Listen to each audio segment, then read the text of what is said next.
سلطان رکن الدین ببرس لغلامین تر سلطنت. پنځلسمه برخه. الحمد لله رب العالمين والعاقبة للمتقين والصلاة والسلام على أشرف الأنبياء والمرسلين وعلى آله وأصحابه أجمعين. أما بعد.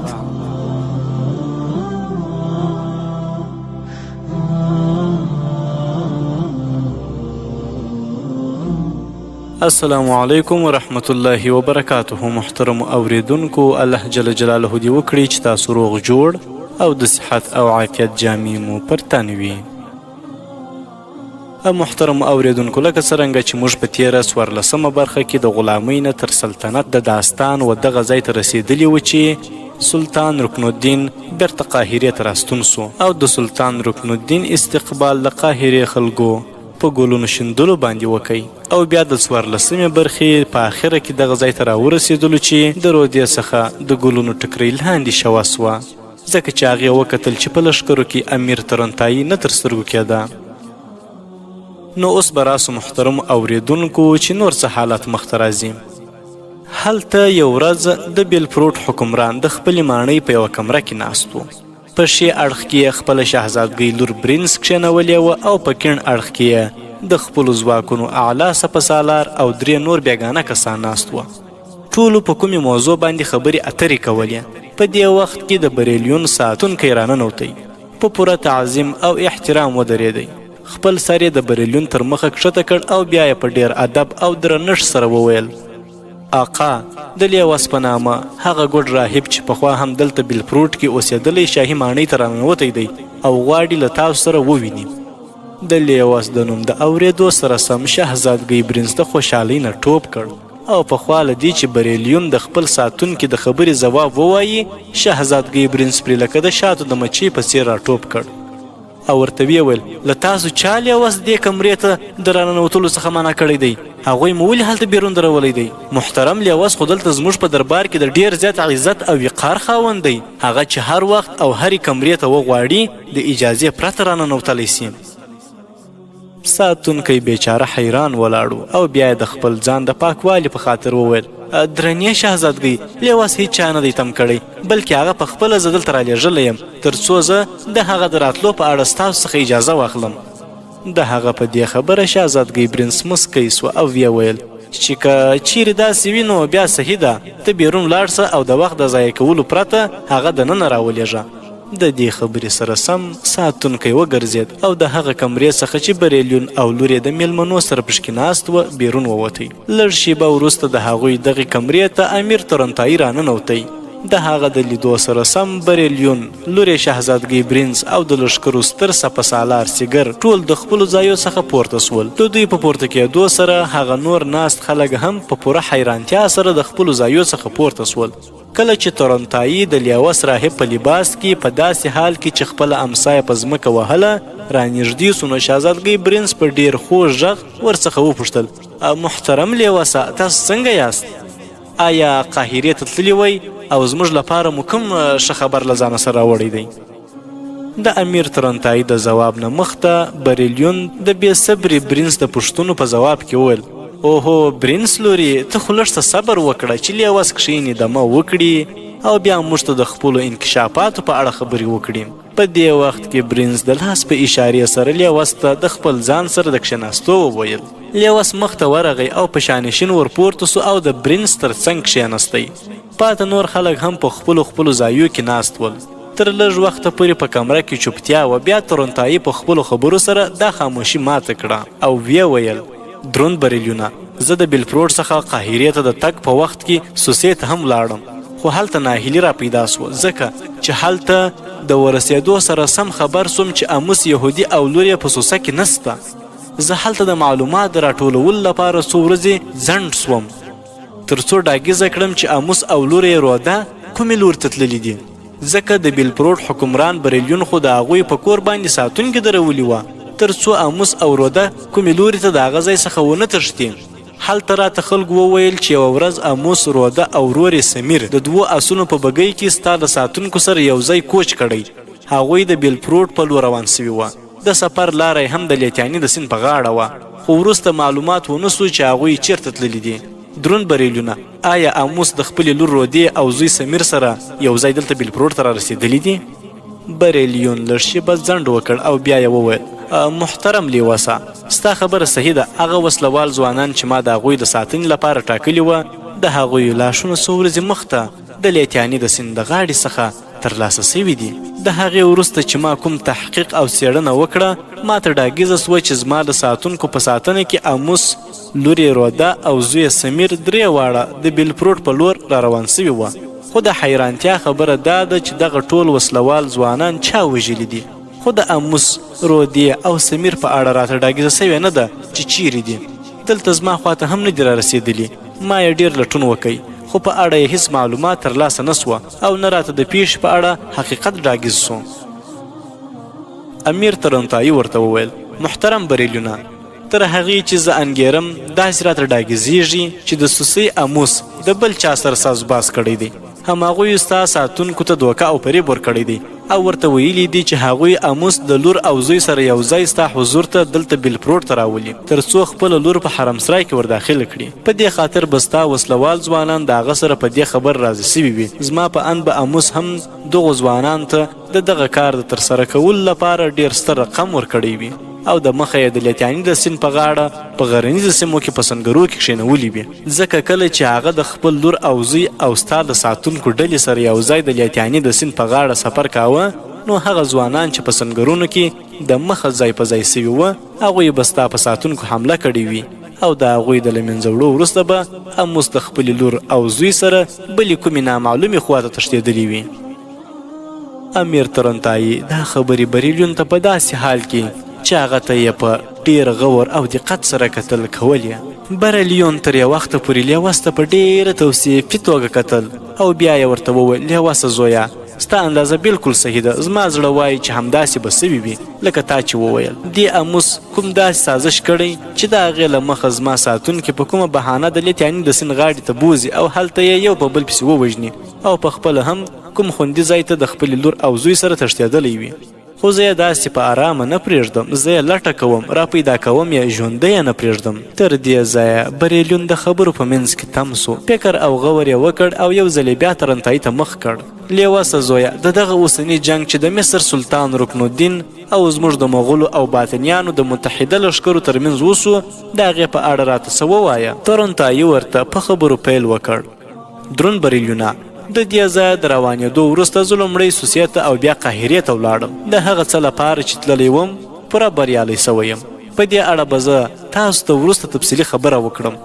همالته په قاهره کې د اوسېدو په وخت کې ما ته ډاګیزه سوه چې د مسلمانانو حکمران سلطان رکن الدین د روم د بحیرې په غاړه د نصرانیانو د ریاستونو د له منځه وړو لپاره د قاهرې څخه بیرون وتلی.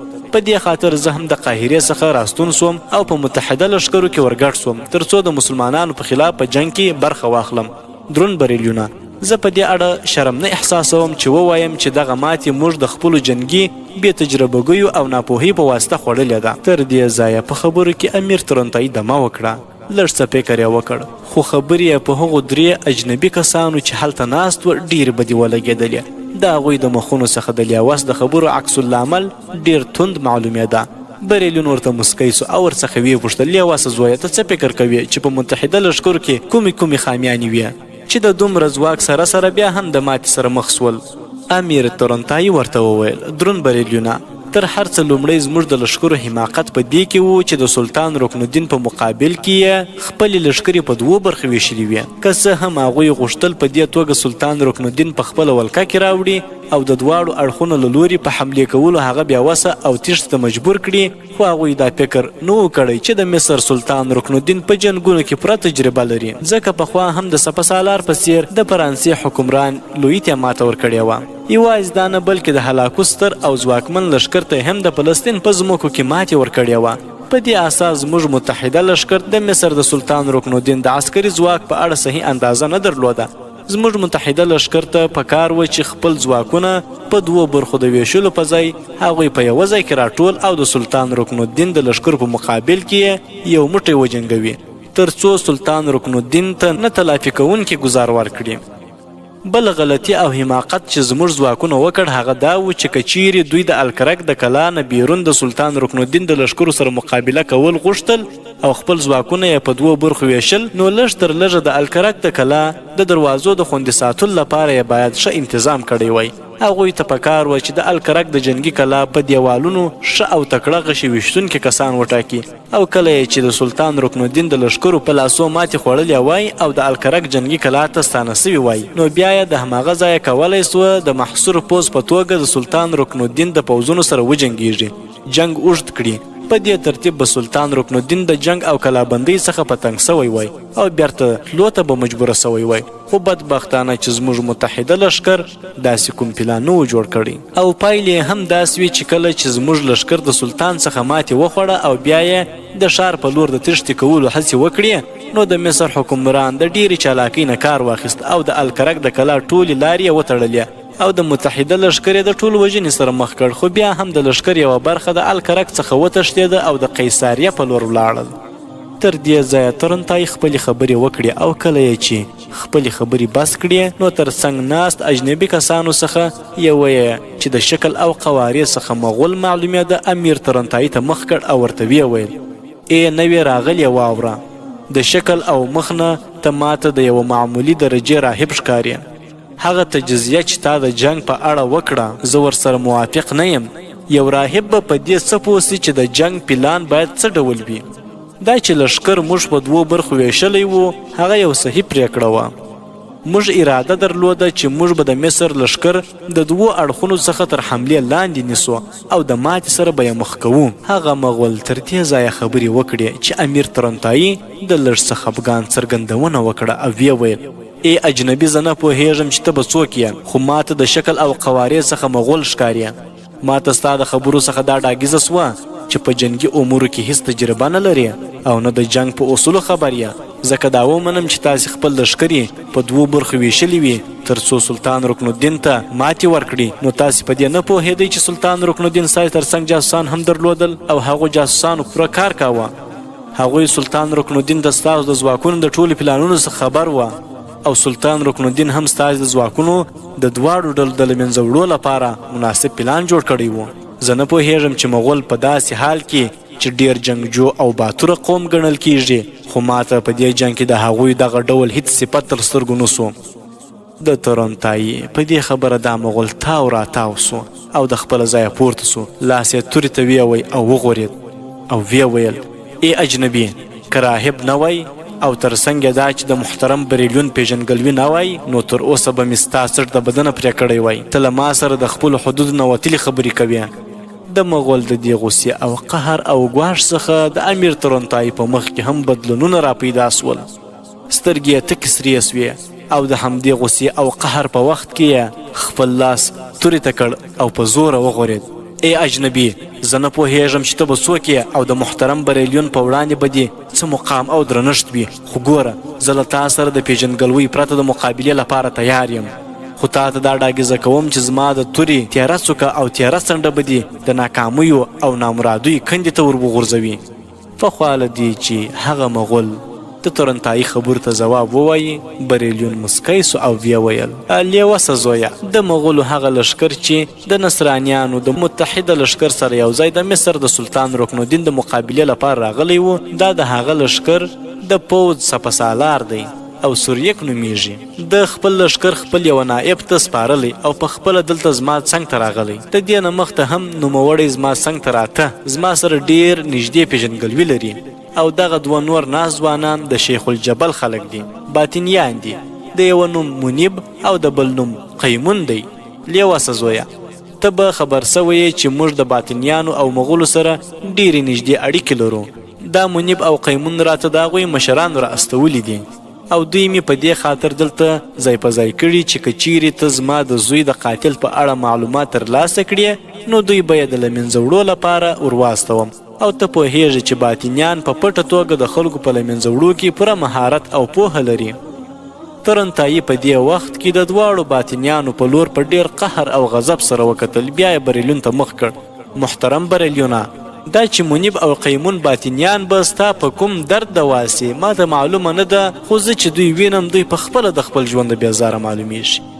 دوی به ستا دومره ستونزمن او مشکل کار څه ډول ترسره کړي؟ د هغه په دې خبره د باطنیان یو کس چې منیب نومېده د خپله ځایه پورته سو او په ډیره پرانیسته لهجه او احتجاجي توګه یې وویل: ځوانه، ته یو راهب یې او د خپل رهبانیت سره سروکار لره. د دې وروسته یې بریلیون ته وکتل او ورته ویې ویل: آیا دا راهب د خپله ځانه پورته لاپې شاپې نه کوي؟ دی په داسې حال کې چې یو راهب دی خو داسې خبرې کوي لکه یو ډیر نومیالی تیغزن. د دې خبرې سره هغه باطني بیرته په خپل ځای کښېنستی. بریلیون د هغه په خبره مسکی سو، خو شهزادګۍ برنس یې خبرې سپکې وګڼلې. په دې وخت کې بریلیون وویل: سریوک، منیب او قیمون درې واړه یې واوري. تاسې درې واړه د دې راهب په اړه ډیر غلط فکر کوئ.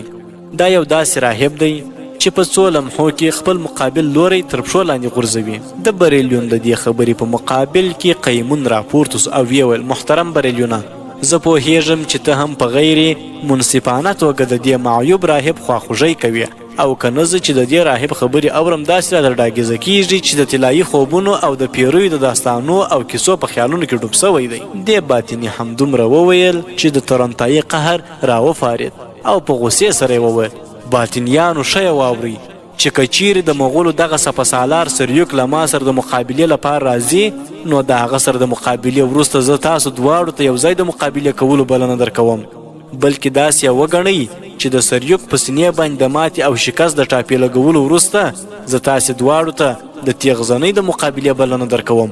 آیا تاسو زما دغه چلنج منئ؟ د هغه په دې خبره سریوک سمدلاسه د خپل ځای راپورته سو او په لوړ اواز یې وویل: راهبه، زه دې دا چیلنج منم او مخکې درته وایم چې زما سره مقابله به دې هوا د مغزو څخه وکاږي. د دې خبرې سره سم سریوک راټوپ کړ او خپله توره د تیکه څخه راوویسته او د راهب تر مخ ودرېد او د بریلیون په لور یې وکتل. محترم بریلیونه، آیا ما ته د دې راهب سره د مقابلې کولو اجازه راکوې؟ ځکه دا د خپلو حدودو نه اخوا خبرې کوي او زه غواړم د مغزو څخه هوا وکاږم. زه غواړم دته دا ډاګیزه کړم چې تیغزني د ده د وس کار نه دی. زه باید دی په خپل رهبانیت پورې راونغاړم. په دې وخت کې د بریلیون د خبرو نه مخته د هغه سپهسالار سیګر راپورته سو او ویې ویل: سریوکه، زه سلا درکوم چې د دې معیوب راهب سره د مقابلې نه لاس واخله او نه ورسره په قوت او طاقت کې مقابله وکړي. دا راهب ډیر هولناکه شانتی انسان دی او د خپلو مخالفینو په ماتولو کې ډیر مهارت لري. په دې اساس په ډیره مخلصانه توګه مشوره درکوم چې د دې راهب سره د تیغ وهلو څخه لاس واخله. په جواب کې ورته سریوک په پرانیسته ژبه وویل: سیګره، ته چې هر ډول سلا راکول غواړې، زه یې په دې وخت کې منونکی نه یم. که چیرې محترم بریلیون راته د دې راهب سره د مقابلې کولو اجازه راکړي، نو زه به ورسره هرومرو مقابله وکړم. په دې وخت کې شهزادګۍ برنس وخندل او خپل خوله د خپل پلار غوږ ته ورنږدې کړه او ورته ویې ویل: ای پلار جانه، دغه مغول سپهسالار سریوک ته د لیوه سره د مقابلې کولو هرومرو اجازه ورکړه. زه غواړم د قصر په دې کمره کې لیوس د سریوک په مقابل کې د خپلو تیغ وهلو پن را ډاګیزه کړي او سریوک ته ماتې ورکړي تر څو غرور او تکبر یې د خاورو سره خاورې سي. د شهزادګۍ برنس مشورې بریلیون ته خوشحالي ور په برخه کړه. هغې ته یې مخ کړ او ورته ویې ویل: لورې، ستا خبره صحیح ده. بیا بریلیون سریوک ته وکتل او خپله پریکړې ورته اعلان کړه او ورته ویې ویل: سریوکه، د شانشین څخه کښته سه. زه تا ته د لیوس راهب سره د مقابلې کولو اجازه درکوم. بېشکه چې ستاسو د دواړو توره وهونکو مقابله به زموږ لپاره ښه تفریح ثابته سي. د بریلیون په دې پریکړې سریوک پوره خوشحاله سو. سمدلاسه د شانشین څخه راکښته سو او د لیواس راهب تر مخه ودرېد. امیر ترنتایي ورته یو ځل بیا په قهرامیزه توګه وکتل او ورته ویې ویل: ګوره سریوکه، د هلکانو په څیر زما تر مخه سینه ایستلی مه راځه. د خپله ځان سره خپل ډال هم راواخه، ځکه کله چې ته زما په مقابل کې د ناکامۍ او ذلت سره مخ سې، نو بیا به ارمان کوې چې کاشکې خپل ډال مې له ځانه سره درلودی. په دې خاطر تا ته اجازه درکوم چې ولاړ سه او خپل ډال له ځانه سره راواخله.